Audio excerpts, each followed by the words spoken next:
ప్రభుత్వము బీసీ రిజర్వేషన్లు ఇచ్చి ఈ రాష్ట్ర ప్రభుత్వము ఎన్నికలకు పోయేటటువంటి కార్యక్రమం చేస్తుందని చెప్పేసి మేము గత 18 నెలలుగా వెయిట్ చేస్తున్నటువంటి అంశం ఇది. దానికి తగ్గట్టు రాష్ట్ర ప్రభుత్వం కూడా కొంత టెక్నికల్ ప్రాసెస్ అనేటటువంటి చేయడం జరిగింది.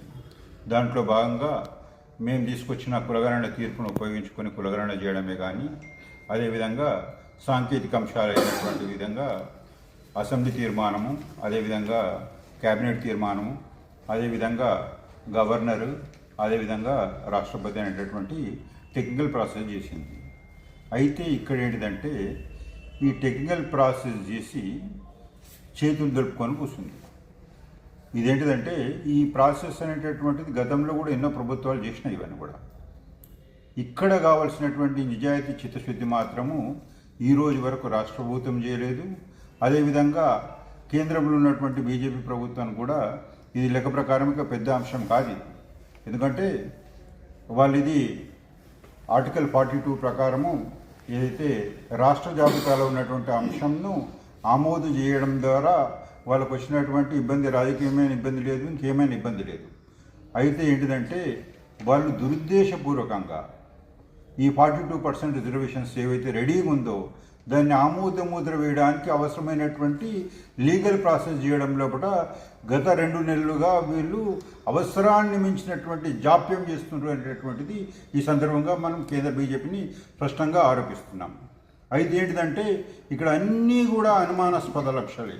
అటు కేంద్రం కానీ ఇటు రాష్ట్రం కానీ అదేవిధంగా నిన్న జరిగినటువంటి కోర్టులో జరిగినటువంటి పరిణామాలే కానీ ఇవన్నిటి మీద పూర్తిగా అనుమానాస్పదమైనటువంటి వాతావరణం లోపల మేము ఈరోజు మళ్ళీ బీసీ రిజర్వేషన్లు అడకెక్కేటటువంటి ఒక ప్రయత్నం జరుగుతుంది అనేటటువంటిది రూఢి అయిన తర్వాత అవసరమైనటువంటి కార్యాచరణ రూపొందించుకోవడానికి గాను ప్రకటించడానికి గాను ఈరోజు మనం ఇక్కడ సమావేశమైనామని చెప్పేసి ఈ సందర్భంగా తెలియజేస్తున్నాం.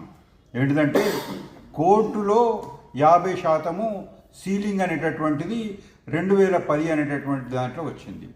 అయితే ఆ సీలింగ్ అనేటటువంటిది అశ్వత్థామ హత అనే పరిస్థితి మాత్రమే.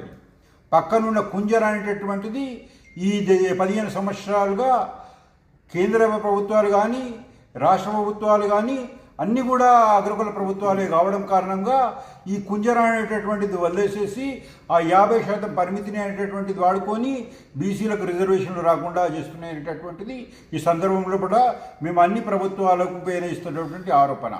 అయితే ఈ కుంజర అనే పదం మాత్రము ఈడబ్ల్యూఎస్ రిజర్వేషన్స్ వాడుకోవడానికి కొరకు కేంద్రము దాన్ని 10% రిజర్వేషన్లు ఇచ్చి ఆ కుంజరను ఉపయోగించుకొని 50% పరిమితిని దాటి 60%కు వచ్చినటువంటి సందర్భము ఇది గుర్తు చేస్తున్నాము. ఇదే విధంగా రాష్ట్ర ప్రభుత్వం కూడా ఖచ్చితంగా ఈ లిమిటేషన్ ఈ కుంజర అనేటటువంటి వర్డ్ ఏదైతే ధర్మశాస్త్రంలో మీరు ఉపయోగించుకున్నారో దాన్ని ఉపయోగించుకొని ఏదైతే అధర్మ యుద్ధంలో కూడా గురువును కూడా హతం చేసినటువంటి ఆ అన్యాయం బీసీల పట్ల చేయకుండా మీరు సహకారంతో ఇది ముందుకు తీసుకుపోవాల్సిందిగా మేము డిమాండ్ చేస్తున్నాం.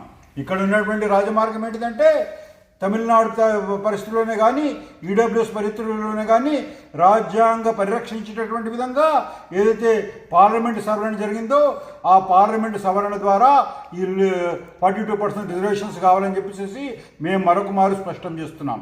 ఎందుకంటే స్థానిక సంస్థల్లో కూడా 42% రిజర్వేషన్స్ అనేటటువంటిది మాది మీరు ఇచ్చినటువంటి హామీ అనేటటువంటిది మాకు అది పెద్ద ఉపశమనం అనేటటువంటిది మేము ఎన్నడూ కూడా భావిస్తలేము. ఎందుకంటే స్థానిక సంస్థల్లో కూడా ఎప్పుడైతే ఈ రాష్ట్రంలో కూడా పీపుల్స్ వార్ మూవ్మెంట్ వచ్చిందో అప్పుడు మేము ఆల్రెడీ ఈ 42%, 60% అన్ని కూడా దాటిపోయినాం. మాకు కావాల్సింది ఏంటిదంటే ఒక శాశ్వతమైనటువంటి చట్టము. ఆ చట్టం ఎందుకు బిచ్చం కాదు. ఆ చట్టము మాకు రాజ్యాంగం ఇచ్చినటువంటి హక్కు. అది రాజ్యాంగంలో మాకున్న ముఖం ఏంటిదంటే సోషలిజం అనేటటువంటిది మా ముఖం. అది సోషలిజం సాధన కొరకు ఆర్టికల్ 340, 341, 342 అనేటటువంటిది రాజ్యాంగం డిజైన్ చేసింది. ఆ డిజైన్ చేసినటువంటి హక్కును జనాభా దామాషా ప్రకారము మీరు 341, 342 ఎట్లా ఆమోదించారో అదేవిధంగా అదే ఎస్సీ ఎస్టీలకు ఇచ్చినటువంటి విధంగా బీసీలకు ఇవ్వమని చెప్పేసి మా హక్కును ఎగ్జిక్యూట్ చేయమని చెప్పి మేము అడుగుతున్నాం తప్ప మేము ఏదో మాకు కావాలి దానివల్ల మా జీవితాలు మారుతాయి లేకపోతే మాకు బిచ్చమయ్యండి దానం వేయండి అనేటటువంటి కాదు. మాకు ఉన్నటువంటి హక్కును మేము ఎగ్జిక్యూట్ చేయరా బాబు అని చెప్పేసి మేము ఈ కేంద్ర రాష్ట్ర ప్రభుత్వాలను కోర్టులను అడుగుతున్నాయి. కోర్టులు వేయాల్సినటువంటి దేనిదంటే కోర్టులకు క్లియర్గా కండ్ల గంతలు కడుక్కొని ఏదైతే రాజ్యాంగం ఉందో అది మాత్రమే ఎగ్జిక్యూట్ చేయమని చెప్తే ఈ దురదృష్టం ఏంటిదంటే ఈ గత 75 సంవత్సరాలుగా అది తప్ప మిగిలినవన్నీ అవుతున్నటువంటిది మా బాధ. కాబట్టి ఇప్పుడైనా ఏంటిదంటే కోర్టులు కానీ కేంద్రం కానీ రాష్ట్రం కానీ బీసీలకు రాజ్యాంగం ఇచ్చినటువంటి హక్కులను ఎగ్జిక్యూట్ చేసేటటువంటి విధంగా ముందుకు పోవాలని చెప్పేసి మేము ఈ సందర్భంగా కోరుతున్నాం. రాష్ట్ర ప్రభుత్వము స్థానిక సంస్థల్లో కూడా ఎన్నికలు కావాలనేటటువంటి ఒక హైకోర్టులో వచ్చినటువంటి ఒక పిటిషన్ను అడ్వాంటేజ్ తీసుకొని తక్షణమే ఎన్నికలకు పోయి బీసీ రిజర్వేషన్లు ఎగరగొట్టాలనేటువంటి ఒక దుర్మార్గమైనటువంటి ప్రయత్నం చేస్తున్నటువంటి ఈ పరిస్థితుల్లో కూడా ఈ సమావేశం ఏర్పాటు చేయడం జరిగింది. ఈ రాష్ట్రంలో కూడా స్థానిక సంస్థలు 8 సంవత్సరాలు 10 సంవత్సరాలు జరిగినటువంటి సంఘటనలు ఎన్నో ఉన్నాయి. మీ కాల పరిమితి అనేటటువంటిది ఇక్కడ బైండింగ్ కాదు. బీసీలకు 42% బీసీ రిజర్వేషన్ అనేటటువంటిది బైండింగ్. ఈ సందర్భంగా మేము డిమాండ్ చేస్తున్నాం ఏమిటంటే మాకు స్థానిక సంస్థలు ఎన్నికలు అనేటటువంటి దానికంటే కూడా మీరు ఇచ్చిన ఎన్నికల హామీ ఏదైతే ఉందో 42% ఈ ఎగ్జిక్యూట్ కావడం అనేటటువంటిది ముఖ్యం. కాబట్టి రాష్ట్ర కేంద్ర ప్రభుత్వాలు తక్షణమే ఈ అంశం మీద చొరవ తీసుకోవాలని చెప్పి డిమాండ్ చేస్తున్నాం. కేంద్రంలో ఉన్నటువంటి బీజేపీ ప్రభుత్వం ఏంటిదంటే మీ దగ్గర ఆల్రెడీ ఫార్మేట్ వచ్చింది. మీరు ఈ రాష్ట్రంలో అధికారంలోకి రావాలనుకుంటున్నారు. మీరు చొరవ చూపెట్టకుండా మీ అగ్రకుల బుద్ధి మాత్రం చూపించుకొని దీన్ని వాళ్ళు ఇచ్చిండ్రు మాకు అందలేదు అనేటటువంటి ఏదైతే పోస్ట్ మ్యాన్ రూల్స్ చూపించుకొని మీరు తప్పించుకునే ప్రయత్నం చేస్తే మాత్రము ఇట్టి పరిస్థితుల్లో కూడా మీకు కూడా ఇక్కడ నూకలు వెళ్తాయని చెప్పేసి ఈ సందర్భంలో హెచ్చరిస్తున్నాం.